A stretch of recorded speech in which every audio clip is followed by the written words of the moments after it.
Hi, I'm Trooper Smacka. Hi, I'm Trooper Wellman, Please stay tuned for a behind-the-scenes look at being a state trooper. and together we can make a difference. Here we are live at the 360 Vegas studios with Trooper Wellman and her new sergeant, Sergeant Pazos. As you can tell, Sergeant Pazos, my throat is a little bit hoarse.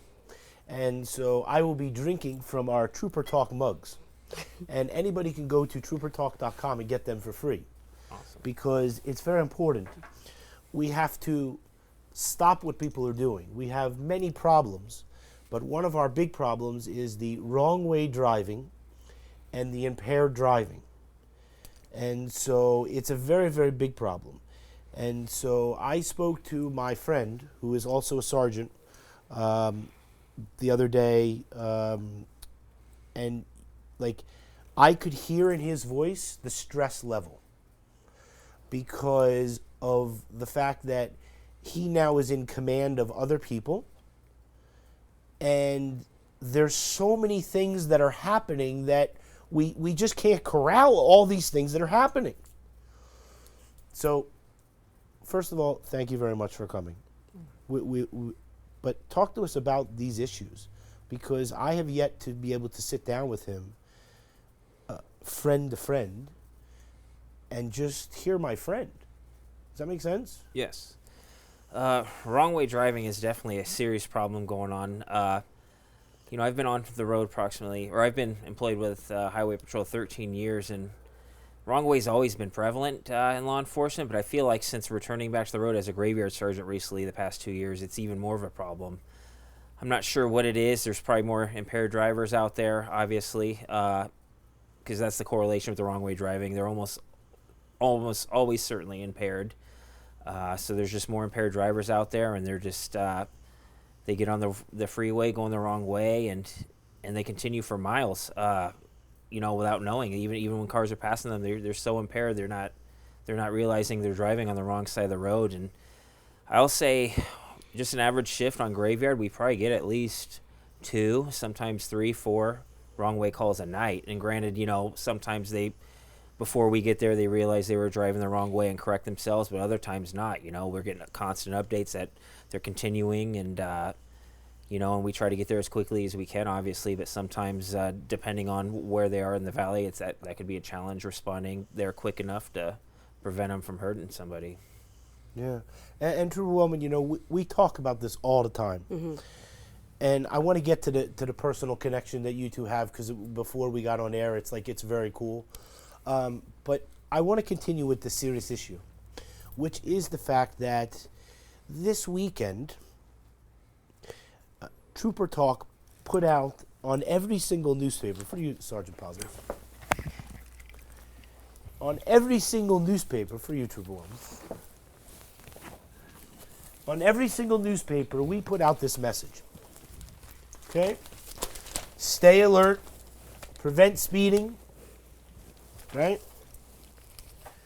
On the inside, we wanted to put the fact that, they could go to the Trooper Talk to get the free merchandise. Now, Sergeant Pazos, we make nothing off of this, okay? It is my sole mission, because I drive these roads, and so does my wife, and so does my customers, and so do the people that I love and care about, that we need to stop what's going on. And so when you go to the inside here, it goes even further. Okay? You have this whole page. Right? If you pull that insert out. Yeah. You have this whole page, and then you have this whole back. Awesome. And it talks about the episodes, that we do, and all the stuff that Trooper Wellman and I always sit here and talk about. And so there are a lot of problems and things that we can sit here and discuss, of different things. My customers always come in and they say, talk about the people running the red lights, and you know what I mean, like all this type of stuff. Does that make sense? Yeah. But here's what I can tell you. Every Sunday, I take a drive in my car. Okay? And I go see the lieutenant at his grave. I put the coins down. I put the coins and the patches down so people can take them. Mm-hmm. And I go on my way. And 3 Sundays ago, One car in front of me was the wrong way driving. And this car, this red car, hit this Mercedes. And all I remember is that I called Star NHP, and the lady on the phone was fantastic. You know, I didn't really know where I was, and I continued on the road, and, you know, you can just throw it down. It's okay. Yeah, I give you a new one before you leave. Okay. And I was scared. You know what I mean? Like, you know, this is like 7 o'clock in the morning. And a couple weeks ago, Trooper Wellman called me because, you know, 8 o'clock in the morning, there was we were going to film Trooper Talk, and there was some person who did the wrong way driving 8 o'clock in the morning. Mm-hmm. Yeah, I mean, it's happening all hours, too, not just graveyard, as you'd expect. And as you said, just kind of telling your story, like, it's such a crazy anomaly that you think you would never see in your life, but it's unfortunately becoming a more common occurrence, you know, especially here lately in this city, in various hours of the day, right? You know, I in my personal car when I'm driving the roads, obviously, like, it's something in the back of my mind too, just encountering it so often, you know, during work. Yeah. And, like, it's to the point where I don't even want to drive in the left-hand lane, because usually these impaired drivers, when they're driving the wrong way, they think they're in the slow lane, so they go all the way to the right, but that's really going to be the fast lane for the right-way driver. So I'm like nervous about even driving in the very left lane, you know, in my personal car, just out of fear of encountering a wrong-way driver at any time, especially like around a blind curve or something like that. It's just something that's becoming a huge problem. Yeah, and you know, it's interesting you bring that up, because that's what I was going to ask Trooper Wellman today. So when I go on to the 215, it goes 3 lanes, right? Mm-hmm. So I'm very fearful, just like you, of the left-hand lane, right? And now I'm fearful of the far right lane, because I think, well, maybe they're just going to want to drive fast. Mm-hmm. So now I drive in the middle lane, okay? And so one of the things that we talk about on the Trooper Talk is blindness by what you see. Like, if there's a row of the cones, you know, you sort of focus on the cones, and maybe you drive towards the cones, right? So then it goes 3 lanes, and then it goes into 2, right? Like up on the 215 as I bend around to get before it gets onto 95 with that ridiculous bump that person, whoever approved that road, is ridiculous. But anyway, that's a whole other topic, right? So the question is so now you're down to 2 lanes, and a left lane is all the way over there, right? Which lane do you travel in? You travel in any of the lanes, obviously. Right. No, you know, but I'm saying psychologically. Correct. Yeah, and it's unfortunate that we have to think that way. But the best way to look at it is, at least you're driving prepared. You're being defensive while you're driving, and it's a good thing. So that way, we have a saying that, you know, if your mind has never gone there, you won't be able to react. So if you let your mind go there, you'll be able to react quicker and actually have a plan in place if something that was startling occurs in your life. So for example, if we get in a use of force and I've already prepared, if somebody does a right swing on me, if I think I'm going to duck or I'm going to block or something, maybe I can react quicker. Same thing with driving. If you're driving and you're thinking, all right, you're already preparing that a car might be in front of you. Am I going to the left? Is that a big enough shoulder? Am I going to the right? Is there a car next to me? If you're already preparing, then if it did happen, hopefully it doesn't, you'll be able to react quicker and respond. Best case scenario, you know, like, that's the only thing you can do. Like, obviously we have to live, you know. No, that's my point. Yeah, and you can't fear to not drive, but it's unfortunate. But everything you're feeling is completely normal, and it's because it's something that we talk about often, and you're just experiencing things that we feel all the time. I just drove to Reno last week with my family. You know, that's almost a 7-hour drive there, and then a 7-hour drive back, and it was such a lovely drive, and I wanted to relax, but I kept telling myself, stop, because I have to be prepared. Even though it was daytime, every time a car would come, I'd get ready. Am I going left? Am I going right? Because I've seen too much, right? I know too many. I compare things like the Tyler Kennedy case, you know, like when a truck pulled in front of a family of 5. Like, I'll never forget that crash. And it was daytime, and he just pulled right in front of them, and they didn't react. And it's not their fault. It's just, that's not common. You're not expecting something like that to happen. So to me, I'm like, okay, am I going right so that I take the hit? Am I going left because I don't want to put my family and my loved ones in that spot? You know, like, you got to just think, and it's unfortunate that I have to think that way, but I am, because of what I experienced. And something that Sergeant Pazzo hasn't got to tell you yet is he actually spent many years on our fatality team. We call it MERT, but you can tell what the acronym is because I always forget. It's the Multidisciplinary Investigation and Reconstruction Team. I did 5 years there where we responded to fatal crashes and or felony prosecution crashes, crashes with substantial bodily harm or high profile. So I was essentially a traffic fatal investigator for 5 years before promoting. And so okay, so let's talk. I mean, so we talk about the shoes. Okay, so we used to, when we first started filming, we always used to we used to get pictures of the people's shoes because the shoe was somebody's life. These fatalities have consequences for just not the person that is that one person, right?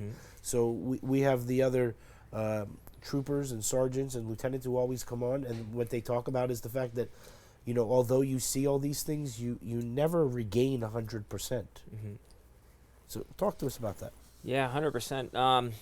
I don't think people realize your bad driving decision, right? Whether you decide to get intoxicated or impaired and get behind the wheel, even if you just roll your car over and kill yourself, you're destroying your entire family. You're destroying people who care about you, and and obviously if you kill another person, whether your decision to get behind the wheel, impaired, or if you were driving at such an excessive speed that it was unsafe, if you're driving distracted, and those sorts of things. If you're doing these bad driving habits and you don't realize the consequences, people are getting complacent, and I think people drive they do this oh, I got home safely this time, so I'm going to keep driving this way because nothing ever happens to me, and you don't realize it can happen to you. It can happen to anybody, and you could destroy your family, or you will destroy. Even if you survive and you kill somebody else, you're destroying your family because now, you're going to be in prison facing the consequences of your actions. You're destroying the family that you just affected, and even if you don't kill somebody, even if you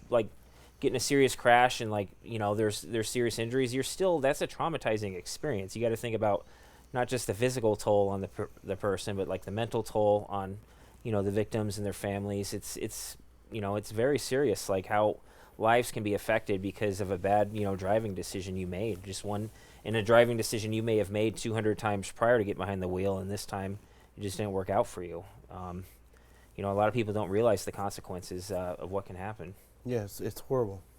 All right, we talked about some somber stuff. Now let's talk about, we're going to try to make you uncomfortable at some of the stuff we see. But let's talk about some funny stuff. So you and Trooper Wellman know each other. Yeah. Right? And one of the things that I always love when we get to go to the ceremonies and stuff is the camaraderie and all that type of stuff because, let's face it, it's not the easiest thing to do, right? So, if we don't have some form of happiness, then, what are we doing, right? Of course. And so you and Trooper Wellman were laughing and joking before we got on the air and all this. So talk to us about, the academy and, all these things, right? So. Yeah. So I was just one academy before Ashley. So right before, or Trooper Wellman. No, you're good. Right before... Right when I got off field training, she was pretty much starting field training. So we were both brand new. And then, of course, when she got off field training, we were both assigned to Graveyard on the same squad. And it was just a great time, We worked together for a few years on Graveyard before kind of going our separate ways. But we got pretty close. We even did some things off duty. We played soccer together. And, we kind of had an NHP thing together. And it was just always a good time. We go on lunch breaks a lot. We would prank each other, right? Somebody's dealing with somebody, right? If she pulled somebody over and she was talking to them, I'd maybe turn the heat up on her car in the middle of July, and she'd get back to her car, and she's like, "What the heck?" And, just camaraderie like that. And obviously, we've, there's good times and bad times, and it's just kind of that, right? You're just kind of part of this family, and I consider Ashley family. And even though, right, sometimes we get, she stayed on Graveyard and I went somewhere else, we may lose touch a little bit, but we're always family. Yeah. We're such a small department that everybody knows each other, and working with Ashley was just great. And now that I'm in this new spot, I'm only 3 weeks in, but getting reconnected with Ashley a little bit's been great too. And I freaking love Ashley. She's awesome, and just the good times we've had together. It's just great. Great. Well, we're glad that you're here, right, Trooper Wellman? Yeah, for sure. Trooper Wellman was like, "Oh, I'm going to bring my new sergeant. We're going to come and hang out and everything." Yeah. Yeah. And remember, we talked about you coming on the air, and and you're like, "Yeah, don't worry." You know what I mean? It's great so far, right? So It's not so bad, right? That's what I'm Doing saying. fantastic. Yeah. So, let's talk about the driving of impaired, right? So, obviously, everybody knows that we can drive with the alcohol, and you can get to a certain limit, and you would be impaired. We live in a state that has the marijuana that's legal, but you can still get in trouble for the driving of impaired with the marijuana. Correct.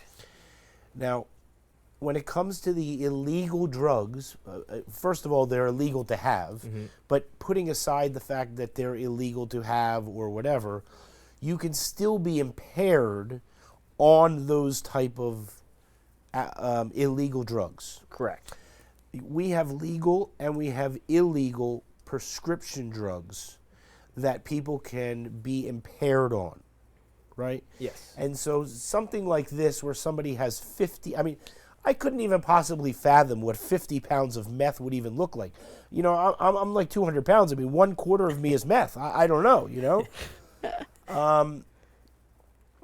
It's one of the problems that we do have here, though. Yes. Where people traffic illegal drugs. And it's one of the things that on the graveyard that I don't know if you commonly see, but that you do see, right? Yeah, absolutely.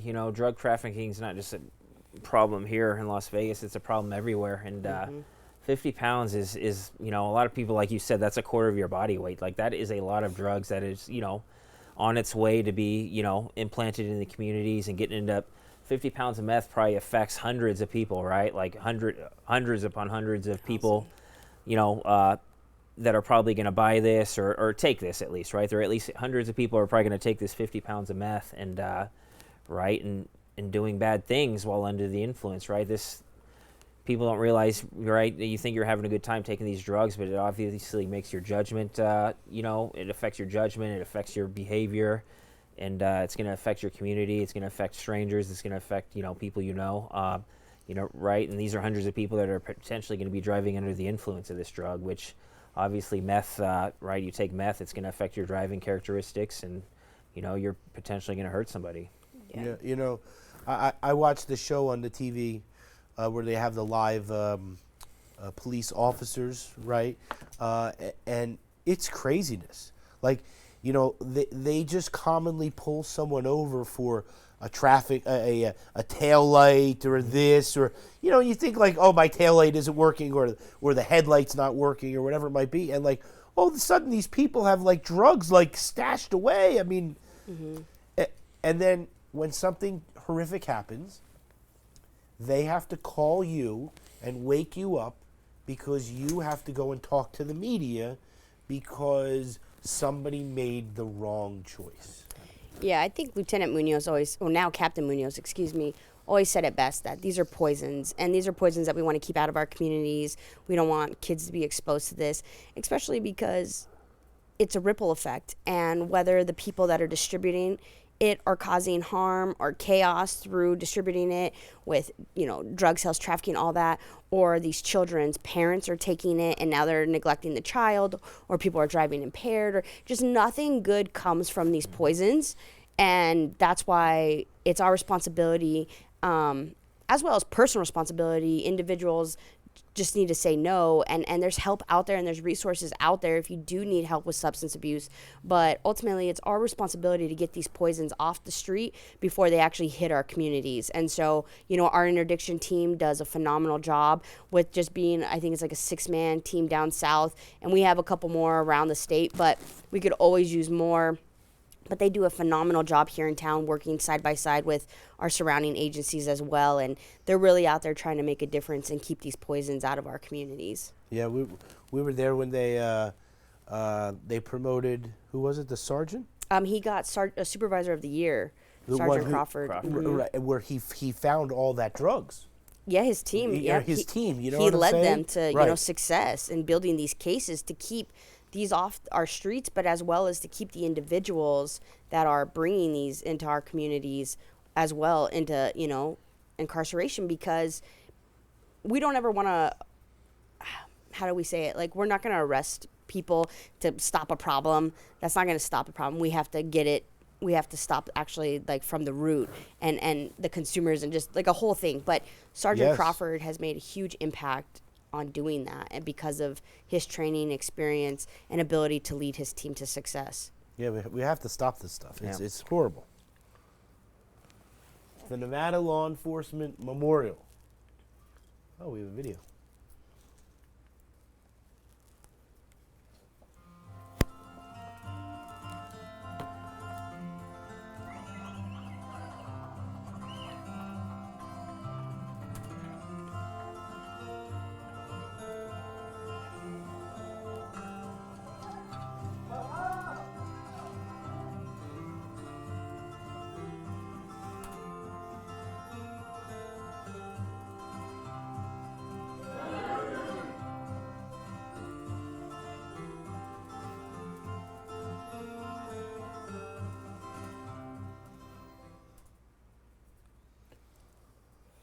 You So were just there. yes, so last week was the Nevada Law Enforcement Memorial, which takes place in our capital, Carson City, and you have a representative from every department that comes to attend this. Granted, we are the state, so we had quite a few members that attended. Along with in this photo, you can see like Washoe County, Las Vegas Metropolitan Police Department, Reno PD, Sheriff's Departments, everyone from Nevada. It's quite moving and a great thing to be a part of. Unfortunately, it's for tragic events of adding officers' names to the wall. Yeah. Our memorial is in Carson City, the wall of all the fallen officers. We are at a total of 152 as of this year, or as of 2022. And it's truly bittersweet to be a part of. But I'll tell you, this was the first year I've done this. I think I've gone to that memorial probably almost 10 times now out of my 12-year career. And this was the first year. Carson City and Reno have some interesting weather. Like, obviously, we get hot here in Vegas, Yeah. but we're up there, and it actually was nice. And then we got to the ceremony, and all of a sudden, it started pouring rain. It started hailing. It was snowing, and it was just like, we were in this crazy storm. We're hiding under trees, and it was just like the movies. Like, I couldn't believe this was happening, and we're just drenched, soaking wet. And then the ceremony was at 1 o'clock, and it was like 12:50, and the one of the commanders came up to everybody and was like, we're still doing it, right? We have to honor our fallen. And we're like, yeah, absolutely. Plus all these families that are, their loved ones are being honored this year. They're there. So they're like hiding under umbrellas. And so as soon as we lined up and started saluting and chanting, all of a sudden, like, the clouds parted, the sun came out, no joke, and it cleared up for the entire ceremony, which was over an hour long. And then as soon as it concluded, all of a sudden it started sprinkling, and then the weather started coming back again, but we had already finished. It was insane, the weather at first, but then, wow, it was so special to be a part of. And even Sheriff, Lombardo and all the individuals that were there speaking. I just said sheriff. I apologize. Yeah, Governor Governor. Lombardo. Thank you. Nobody going to help me out on that one. Governor Lombardo and the new sheriff, Kevin McMahill, all of them that spoke, they all commented on like how the weather had cleared up and the clouds had parted. It was wild, but truly, truly special to be a part of. So, Ditto. yeah. So let me ask you a question. Who drives the state trooper car when they're running? Oh, that was this year was Lieutenant Perez and a couple other troopers that wanted or command that wanted to follow behind, because a lot of that group was parole probation that video was shot with. So parole probation were running while Highway Patrol followed behind. So that way, if anybody had to follow it, they could jump in. Or when they got to the end, which they ran 4 miles, then they jump in the they patrol could jump in cars and we take them back to their vehicles. You pass the baton. I just wonder how special it is that you're driving in a car and you're seeing your fellow friends. Yeah. And you know what they're running for. Yeah. We always like to find something that sort of makes someone feel not uncomfortable, but like the part of Trooper Talk that we like to recognize as well is the fact that we never want to put somebody into a position. So we talk about the fact of, unfortunately, Trooper May, when he had passed, or we talk about the fact of when someone has to pull out their firearm, and you never want to put someone in that position where they have to do that. That's why you always want to be respectful and do these things, so we never have to deal with things of this nature. Sure. So, very tough. Yeah. And there they are again. That's what's his? Is that the sergeant? No, I think that's Trooper That's Miller. That's Miller. Yeah. Okay. What's the Yep. sergeant's name? Chakowski. Right. Drivers were issued citations hundreds of miles an hour. So again, at night, people, I don't know if people speed more than they speed less.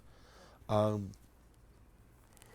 know that people drive without headlights on. So if you're doing 100 miles an hour and you pull up on somebody that's not pulling the headlights, I don't know what you do then.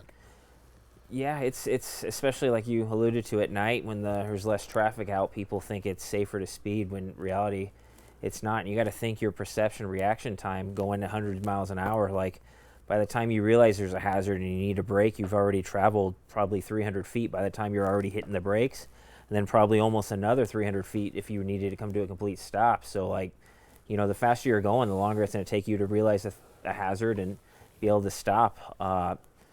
And people think it's safe to do because there's less traffic out, but in reality, it's not, right? Like around a blind curve, there could be, you know, somebody broken down partially in the travel lane, or, right? There could be a number of unexpected hazards at night that when you're going that speed, you're just not going to be able to stop in time. Yeah. It's you know, it's one of the things that we talk about, because people that are traveling that fast, you know, they're doing it in a car that is not made for that, that doesn't have the brakes for that, and you know, I see it all the time when I go for my drives. I mean, these people buzz past me at 120 like nothing, like just because they think so in a four-door car that, you know, it can go that fast, and they're like, you know, I'll just do it. Yeah, and you know, I've even on me working graveyard recently, right? I'd just be driving the speed limit, and people would just blow my doors off, not even realizing like you just passed a fully marked police vehicle, right? Like and because you're driving so fast, you're not aware of your surroundings. Like you blatantly passed a fully marked police car. So right when you're driving that fast, you don't realize like the hazards, and you don't realize what's going on around you, and it's a very dangerous situation. Yeah. So I was at the Spring Valley Area Command this week for the first Tuesday. They do a thing for the, you know, when it. So one of the things that was very interesting to me, we always keep trying to get the dispatchers to come on. We haven't had one come on yet, but they had the dispatchers there that work for Metro, and it was very interesting because of the calls that get routed to NHP because of the things that go on. And what I wanted to talk about very quickly was this: number one, the dispatchers, the lifeblood, right? Like without them, not in business. And then the second thing is that if you need something, call Star NHP if you're on the freeway, because it directs you directly to NHP, right? Yeah, you're saving time. Like, especially when you saw that wrong way, you directly called Star NHP. You didn't have to go through, if you call 911, which is okay, you can do that. But if you call 911, you know, the operator is either county fire or it's Metro dispatch, right? So they have to ask you, where's your emergency? And then once you determine that, then they're going to figure, okay, who are we going to transfer it to? Is it our jurisdiction? Yes. Is it NHP's jurisdiction? You know, is it Henderson? Is it fire? What, you know, there's so many other things. But time is of the essence sometimes. So if you can remember and you are on the highway, Star NHP would be a direct contact to us, as well as, you know, they made a post recently about encouraging the public, if you're on the highway, to call Star NHP, because they are so bombarded with so many calls, and people that actually are in an emergency and in a crisis are being put on hold because they can't get through on the phone lines. So if you broke down and maybe you have a flat tire, but you're in a safe location, you just wanted some assistance, that's not a 911. Yes. You know, you can call 311, you can call Star NHP, and we'll be on our way out there to help you. But you are now taking like a spot from somebody that might be in an actual emergency. Like, my loved one is in a cardiac arrest, I need an ambulance here now, or they're choking, or, you know, there's so many scenarios I could tell you. But ultimately they have no way of funneling the priority on the call until they say 911, what's your emergency? It was So like 7,000 or 70,000 calls a day. I mean, it was just like you know what I mean? Like you couldn't. It was ridiculous. yes, it's absolutely overwhelming, and I don't. Kudos to so them. It definitely kudos takes to a them. special person. Yeah. And we are hiring for dispatch as well. If you are interested, NevadaStatePolice.com. You can go on and apply. You can talk to our recruiter. You can do a sit-along with our dispatchers. You only have to be 18 years old to be a dispatcher with the state of Nevada, and we do have availability statewide. So, You must have been reading my mind because I was going to ask you to do me a favor. sorry. Can you do me a favor? What's up? Can you look into that camera right here and tell everyone that if they want to come and hang out and learn how to become a trooper, learn how to do parole and probation, do Capitol Police, whatever they want, they can go to NevadaStatePolice.com and they can talk to Trooper McClarty, right? And he would love to talk to them. Can you just tell everybody that? I think that's gonna be an Ashley thing. I don't do well with. All right, spiels. tell Yeah. everybody right there. Go ahead. If you are interested in a career with our agency, you can go on NevadaStatePolice.com, and we do have Officer McClarty, our recruiter, that is standing by to talk to you. He's more than happy to answer any of your questions, whether it be benefits, pay, take-home car, how it all works, your academy. He'll even meet up with you on the weekends, weekdays to help you prepare for the physical fitness if that's something that you're nervous about. We're here ultimately to help you succeed, and we want you to join our family, our team. We want people that want to help others and make a difference in their community. And if that's you, then please go on NevadaStatePolice.com today. As well as if you are on the fence, but you think this is a career that you want to do, or you've always had that inkling to like want to do it, but you're nervous, come do a ride along with us. You can sit in the front seat with us, see firsthand what it's all about, and see if it is a good fit for you. There's no other way to see if this is the right job and right career except to just walk in our shoes. So highly encourage you to go on NevadaStatePolice.com, check it out. Let us know if you have any questions. Yeah, great. Much better than what I would have. Yeah, much better, right? So there you go. All right, great. All right, ready for the next one? Public Service Recognition Week. Uh-oh. What happened here, Ashley? Trooper Woman. It is public. It's Public Service Recognition Week, also known as Employee Appreciation Week, and it's a national, week event that I believe majority of all, companies recognize, and we just wanted to take a moment to like really highlight some of our officers, troopers, civilian, professional staff, dispatchers, everyone that makes up the DPS family, the Nevada State Police family. So this was just like a couple pictures that we put together, and that's Capitol Police in the middle. But we're going to be posting more this week as well, and we have some events planned for our employees internally to really highlight and appreciate them and let them know that all their hard work is appreciated. I can tell you that I love to go to your headquarters, and I love to go into that little meeting room, and I love to watch the things that happen and all that type of stuff.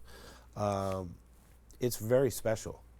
You know what I mean? And so I'm a firm believer that we need to be appreciative every day, and make sure that everybody in the law enforcement knows that we love them and, we care for them and, and all these type of things. And it's unfortunate that some, do not. And we just have to respect that. Yeah.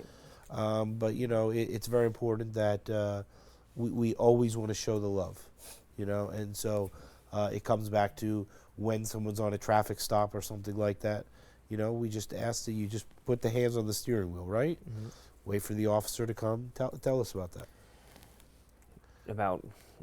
Talk to us about a traffic stop, like when you come up, you know what I mean, like what a person would respectfully do, right? So if you get stopped by the police, like obviously a lot of people are probably going to be nervous, right? Because there's a reason for the contact, whether they know the reason or whether they not know. So best practice for if you want to be completely safe, right? Keep your hands on the wheel and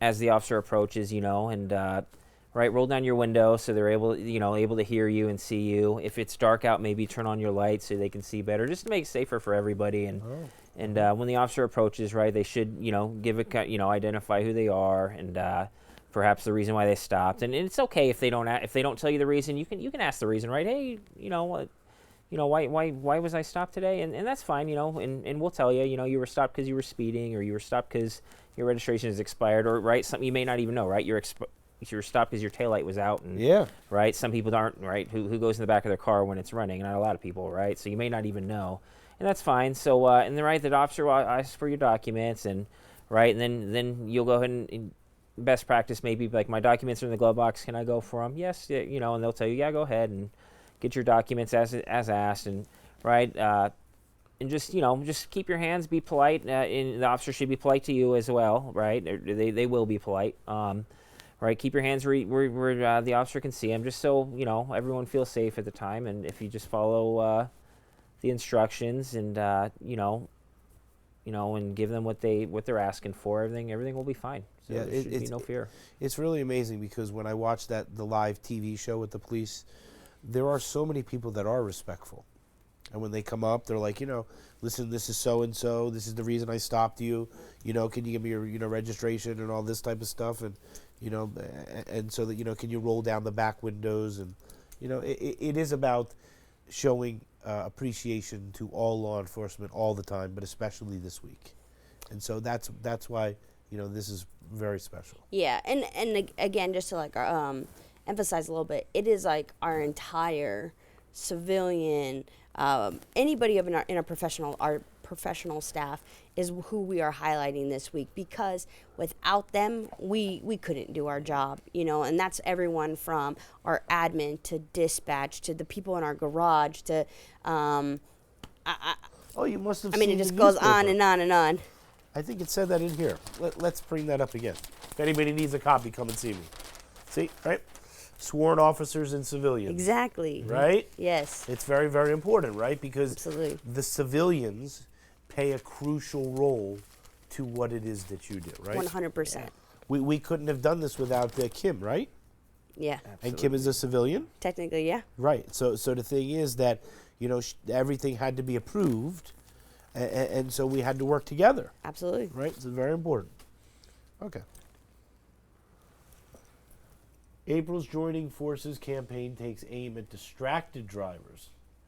Oh. So using the cell phone when you're doing 75 or 80 miles an hour, trying to dial or look on Google Maps like this while you're having a steering wheel is probably not the best thing to do, right? No, not at all. The whole multitasking is such a myth. Like, your brain can't multitask. You might think you're multitasking, but it can't. And kind of what I alluded to earlier, just because you glance at your phone one time and nothing happens, people get comfortable, right? They get complacent. Like, oh, I can look at my phone for a few seconds, and I haven't crashed yet, and right, and that's going to catch up to them because you can't focus on two things at once. And then again, perception reaction time. If you're looking at your phone and then you look up and you see a hazard, it's going to take you probably a second and a half, 2 seconds to react to that hazard, and you're still traveling 70 miles an hour, 65 miles an hour, or whatever the speed you're doing may be, and you're just not going to be able to respond in time. And now we're so like, we need these devices and technology. We're so dependent on them, and people are so fixated on them, but we have to get back into the good driving habits where you're paying full attention to the road and not getting complacent and not looking at your devices, and you have to be hands-free and full attention paid towards driving. And we live in a place where there's construction, people doing things, right? Yep. I have personally seen a chair, one of those old plastic chairs, in the middle of the road on the highway. And I have driven over pieces of plywood. Luckily, they didn't have a nail in them. Yeah. You know what I mean? Like, and I'm not saying that people do it recklessly. Mm-hmm. Sometimes people don't strap it down enough, or it's loose, or who knows what happens, right? But the point is, just like what you're saying, that you could travel the road 100 times, and on that one time that person was in front of you and dropped a cone of nails, you have no time to react, which then causes you to have to make an unnecessary statement to the media, which is that somebody lost their life because somebody made the wrong choice, right? Yeah, and imagine if you were paying full attention and you saw up ahead that a truck lost its load and 2x4s or equipment fell off the back of the truck, and you actually were traveling at the speed limit 65 miles an hour, but because you were paying full attention and maybe you had enough distance and a gap and you saw it, you were able to slow down and decrease your speed to avoid it, or to then people behind you, if everybody was paying full attention, then they would know to slow down, slow down, slow down. That's why we have brake lights, so you can see what the car in front of you is doing, and then you could safely go around it or, avoid it, hopefully, but to prevent any crashes or injuries from occurring if we all just paid full attention. And ultimately, I mean, if they would have secured their load, we wouldn't even be in that predicament. No, 100%, but sometimes you're right. But yeah, but if you're sitting there messing with your radio, looking at your phone, even looking in the mirror, I don't know, whatever, that all takes time from you not seeing what's up ahead. Yeah, and I know it's not a big deal now, but it was a few months ago, which is why I didn't drive the car, because everybody drives without their headlights on. Mm-hmm. So I don't travel the freeway when it was dark out at night, but I can only imagine, because these people travel on the roads without the lights, that those people on the freeways, and then you're distracted, and all of a sudden you come up to a car at 75 miles an hour that doesn't have brake lights. Mm-hmm. Yeah. Yep. So I love this. I saw this. This is fantastic. Yeah, this was. I saw a row of troopers. This Right? So this was actually in our northern area. Yeah. Yep. So they check every car on Road X that comes by, right? Yeah. And the purpose of this is not to be a nuisance. The purpose of this is to find people that are breaking the law in a very bad way. I mean, right? Like, they're not trying to find somebody who has their headlight out, right? I mean, I'm not trying to speak over Correct. what they're doing. I'm just No, saying, yeah, right? that's not the purpose. That's not the goal. We would probably inform them, hey, you have a headlight out. You need to get it fixed, and tell them, like, either you can go pull over if you don't want to drive your vehicle, or just be aware that if you do drive your vehicle, your headlight's out. Their goal is to save lives at night. And reading some of the comments online from this post, people either love checkpoints or they hate them. And that's why you don't see them very often anymore, because people feel like it's a violation of their rights. It's an illegal stop, blah, blah, blah. Here's the thing. When we conduct a checkpoint, it is blasted the entire week, from news to on the radio. We have signs posted in the area we're at. We put it on our social media, our Twitter, everything. It is put out there. It is not a trap. You know where it's at. We want you to know where it's at. So if you choose to drive impaired and drive through our checkpoint, it just goes to show you that you are not paying full attention. You are so impaired that you should not be behind the wheel on top of that. But I think they stopped like 1,000 cars, made contact with about 1,000 cars. And through that, I think it was 11 or 13 individuals were taken off our roadways. And that is 11 or 13 people that are alive today because of that. And so if people don't think that this is effective or was an inconvenience, then I'm sorry you feel that way. But we've seen firsthand 11, 13 people that are dead and no longer coming to their family. These children that don't have parents anymore because of an impaired driver that took their life of their parent, their brother, their sister, mother, father. And it's like, yeah, if that means us doing these checkpoints and some people not being happy about it, then that's on you. Like, I'm sorry, but it's worth it, I think, because, and I don't usually have an opinion, but, that's 13 or 11 lives that were saved. So you have to look at it in a positive light. Don't look at it as a negative. We're not trying to hem people up. We're not trying to, delay them getting to and from their destinations. We just ultimately are doing it for their safety as well as ours. Yeah, I have the same opinion, so you can just blame it on me. You know Okay. what I'm saying? Just to reiterate the fact of that, it's posted everywhere, right? So if these people couldn't get the message to drive down the subsidiary, I don't know what to say. Like, there's got to be a road that's next to it that didn't have all the troopers. And so if you could blatantly not do that, then you blatantly shouldn't be on the road. Yeah, and usually the checkpoints are set up in areas that have been identified as a problem, whether there's there are high crashes at a certain right at night or high levels of impaired driving activity. It's not like they just randomly set up a checkpoint on a random street. Usually it's a problem area, and we're trying to fix the said problem by setting up the checkpoint in this area. Right, 100%. Well, I think it's fantastic. And it did take 13 people off the road. Thank goodness, because it did save 13 people's lives. Yeah. Or 11 or whatever it was. absolutely. And how many didn't get stopped that didn't go there, that maybe didn't drink that night, that we don't even know about. Exactly. Absolutely. You know? Las Vegas man's latest DUI arrest brings a total to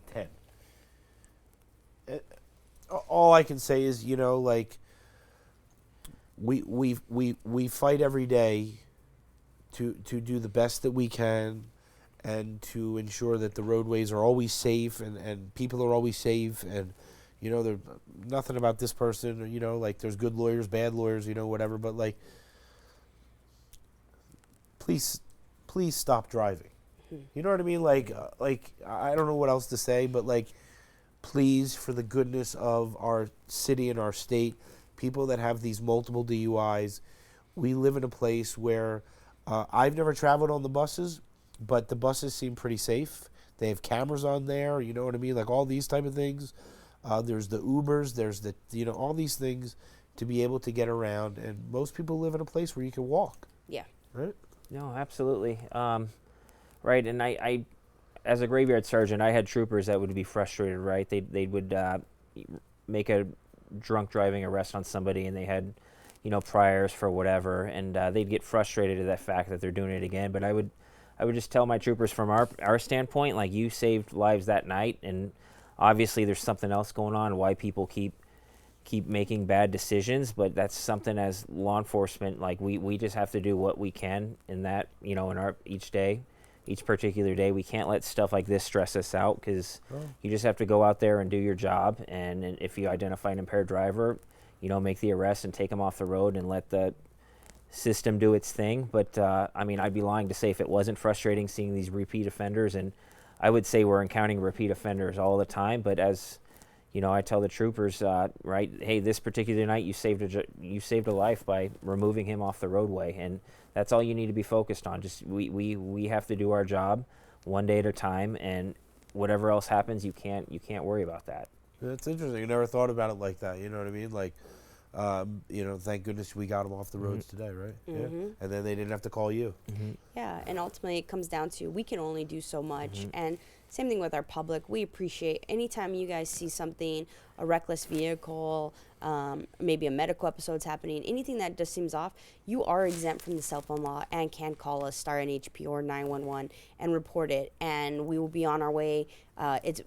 We appreciate it because we can't be everywhere at all times. We can't see everything at all times.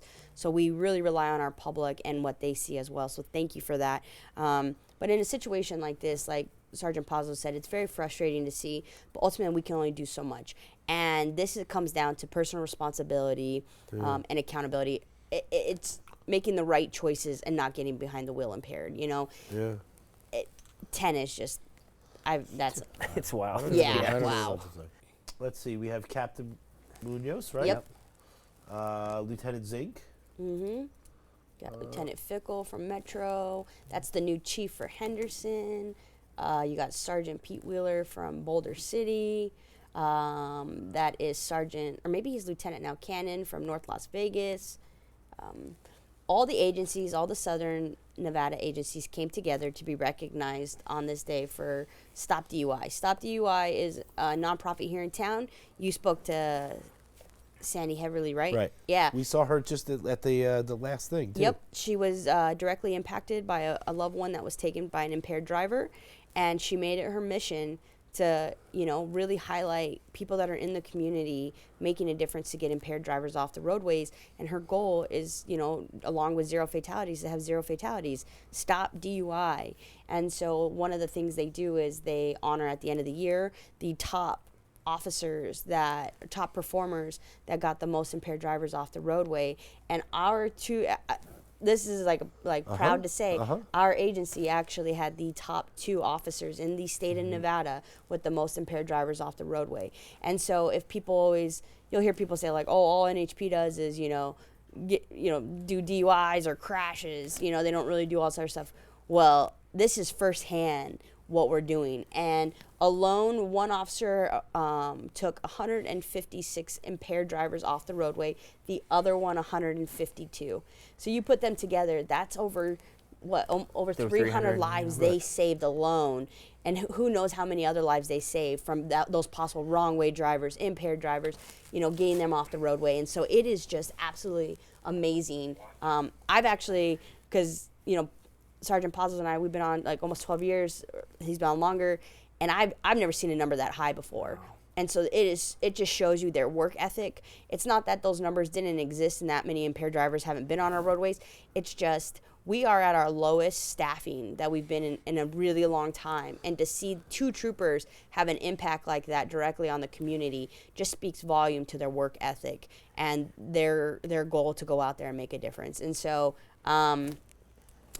they got to be greeted by some of the Raider players here in town. And just super, super proud of them. Great representation of our agency and what we stand for. That's fantastic. And again, saving lives, right? Like that's what we're trying to do here, which is that we need to get these people off of the roadways so we can save people's lives, because the people who are doing this, they don't care.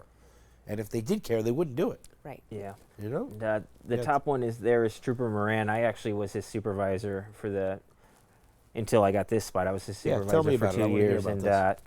he just works, man. And he truly believes in making a difference. And he would go out every day. It didn't matter if he was sick or not feeling good, if he was tired. Like, he would just go out and he would probably arrest. Obviously he had 156 DUIs, and like usually, and he made other arrests too, like drug offenders and stuff. People with dangerous drugs, traffic. He did a lot of interdiction stops, and the joke would be always he'd come in and with his arrest paperwork with me, and be like, "Hey, I'm sorry to keep you busy." I'm like, "Don't ever apologize, man. You're making a difference. Like, you're doing. We sign up for this job, not for the money, not to, we sign up to make a difference in our communities, and he's showing up every day and saving lives by taking these impaired drivers off the road. And he was just an absolute pleasure to work for, to have him working on my squad or work with. And he was just great. Every day he would show up and with the idea of making, the goal of making a difference, and he would do it every single day. How long has he been on? He's probably been on, he's coming on 4 years now. And, so he's still somewhat new, but But from day one, he has just been a hard charger. And your reputation is everything in this career. And he definitely has a great reputation right now. And that's why him and Trooper Slater. So Slater is in the top picture. Something I forgot to say was part of this is families that are impacted by impaired drivers that have lost a loved one. They actually engrave a pair of handcuffs with their loved one's name and stop DUI on it. And remember I told you I have the honor of having a pair. So they received handcuffs from individuals that have lost a loved one to an impaired driver. And we carry those with us as a reminder of why we wear the badge and why we do what we do. Very special. And Sandy's fantastic. Yeah. Oh, yeah. You know what I'm saying? He's great. So let's talk about this, because this is more interesting than the other school zone. Officers in crisis. So one of the things that we talk about is the fact that when a trooper is able to call a friend, and that friend is to not make them feel bad about whatever it is that they say.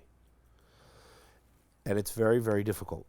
And so I happen to know both of them, Harry Fagel and Sergeant Smacko, on a personal level, and they're very special people. And I know they always try, but talk to us about what this Thursday is. So this Thursday at the Mom Museum, they are hosting an event of Officers in Crisis, and it's going to focus on subjects such as PTSD, post-traumatic stress disorder, stigmas, and solutions. And it's really to bring, it's a nationwide movement right now where a lot of the police departments are bringing to light mental awareness and mental health.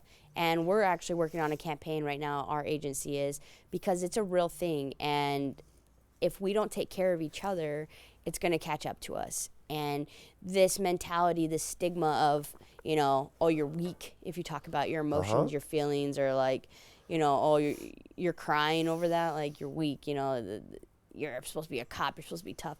That is out the door. because we've seen firsthand, if you do not address it, what happens. And our friends are taking their lives because they need to talk about it, and we need to deal with it, because the trauma we see in this career, Sergeant Pazos firsthand, he worked on that fatal team for 5 years. Yeah. Imagine how many fatalities he saw a year, and he had to, dig down into those, like, he had to know who they were, why the crash occurred, because he had to dissect the entire crash because he built an investigation on it. Whereas I may just show up on scene and ask, what's the preliminary details? And where he really, really experienced it. And, that eventually takes a toll on you. And it's important for us to talk about it so that way it doesn't catch up to you. Sergeant Smaka is great for this panel because, he had a lot of experience with Route 91 and a lot of trauma from that night that he deals with on a daily basis on top of, his job itself. PEEP is I don't remember what the acronym stands for, but it's basically what our agency has is called peer counselors, and I'm a peer counselor, and it's where we are a group of officers or civilian that when an officer needs to talk or vent, it's all confidential, and we're basically the counselors for our agency, and we offer resources and help for individuals that are struggling, and that could be personal issues or on the job issues. And so Metros is called PEEP, and they helped us tremendously during the Micah May situation, and when our officers were experiencing all that trauma and devastation. And so this will be a great experience to be a part, like to watch and witness. If you can come on out, if you go online, you can purchase the ticket, but it's May 11th at 7 p.m. at the Mob Museum. Sergeant Smaka, when he comes and he talks with Trooper Wellman, it's very cool because it's just like watching both of you, because you know that they have this personal connection, and when they leave here, that he knows things about Trooper Wellman that he would never share, right? And so I know him on a very personal level, and Harry Fagel writes all the poems for Metro, and he's a very dear friend of mine. Oh yes, okay. And so Harry Fagel was best friends with Lieutenant Eric Lloyd, and the PEEP. As soon as the lieutenant passed away, all the PEEP people came over and were there for me, and so it's very important, because you can't do the job unless you talk. And so I would love the opportunity to go into more of the details and things like that of not a specific crash, but the things that you have done to dissect things, because it would be very, very interesting. You know what I'm saying? And so that's what I say to you about that. Yeah, I would say, we wear the uniform and stuff, but we're still human beings just like everybody else, and we still have emotions and hardships and stuff, and we see some of the worst things you can even fathom. So it's super important to, talk about stuff if you're right, if you need to talk, and yeah. Still to this day, when I present the people from Metro, I present them the lieutenant's patch and the coins when they come in. I always look at them and I say, all right, please turn and face me. And they all look at me like I don't understand, and so you're a warrior, you don't tell me what to do, I tell you what to do, right? And so but it's very special, and so you can sort of humanize what it is, and that's what is one of the things that is also very important, because the more that we show that the troopers are humans, that they actually do breathe and they have families and they, and all these things, maybe they wouldn't put you into that position where you guys have to make these choices, right? It's very difficult. Yeah. But anyway, fantastic. That would be great. You know what that means? You did it. done. That means You you did did it. it. All right, now I didn't even make you uncomfortable once. No, I was very incoherently rambling a lot. All right, but, good. No, you We're weren't. good. No, you We're weren't. good. It was fun. It was a lot of fun. I would say to you this, that it's very special. It means the world to me that you would come here.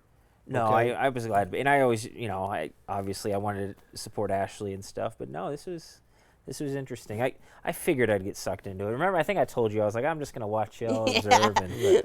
Peer pressure. I at get its I get finest. peer pressured a lot, but no, it was great. I don't regret it. It was Good. fun. Well, thank you very much for coming. No, thank you. It means a lot, and we have to do something to save people's lives, and so course. having you come on here and talk about the things of the graveyard and stuff like that is very important. So, thank you again. Last and final thing, we just got to look at that camera and give her, Could I say one more thing? tell us. Ooh, I love it.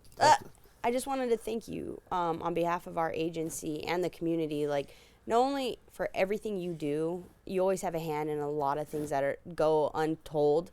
So thank you for everything you do, but especially for this, because, your drive of just really raising awareness for traffic safety, I know for a fact that you've saved lives and helped others, and we just are so appreciative that you always have our best interest in mind and always want to help others. So we are so grateful to be here and be a part of this show and be a part of this project with you, and just thank you so much. Yeah, no, I appreciate it. It's really important.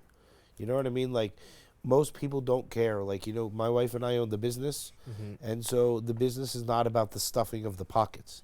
The business is, how do we make business enough that we can, support and do all these things and pay the employees good and all that type of stuff. But, like, how do we give and how do we do? And so I appreciate that. And, it's wonderful. You know what I mean? It's wonderful to be able to know that we're trying to make a difference. And so we want to keep doing it. So thank you very much. And I appreciate your kind words. Always. Yeah, she was saying lots of nice stuff about you and giving me the whole breakdown of what you do and stuff. Very impressive stuff.